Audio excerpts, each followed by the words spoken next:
महानगरपालिकेच्या अतिक्रमण हटाव पथकाच्या वतीनं जालना रोडवरील बाबा पेट्रोल पंप ते एपीआय कॉर्नर सर्व्हिस रस्त्याची उर्वरित कारवाई शुक्रवारी मोठ्या बंदोबस्तात करण्यात आली। यात बहुतांश मालमत्ता धारकांच्या मार्किंगवर आक्षेप घेतल्याने कारवाईस विलंब होत होता। महानगरपालिकेच्या अतिक्रमण हटाव पथकाच्या वतीने शहरभरात सर्व्हिस रस्त्यावरील कारवाई सुरू असून बाबा पेट्रोल पंप ते एपीआय कॉर्नर सर्व्हिस रस्त्याची उर्वरित कारवाई शुक्रवारी हाती घेण्यात आली होती।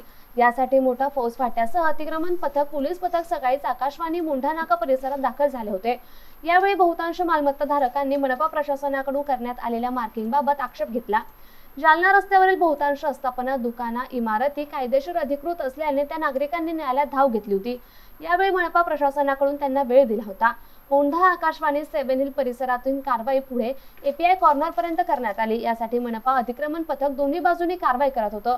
शुक्रवारी जवळपास 350हून अधिक मालमत्तांचे ओटे, टीन शेड, साइड वॉल, संरक्षण भिंत आणि बांधकामाचा भाग पाडण्यात आला।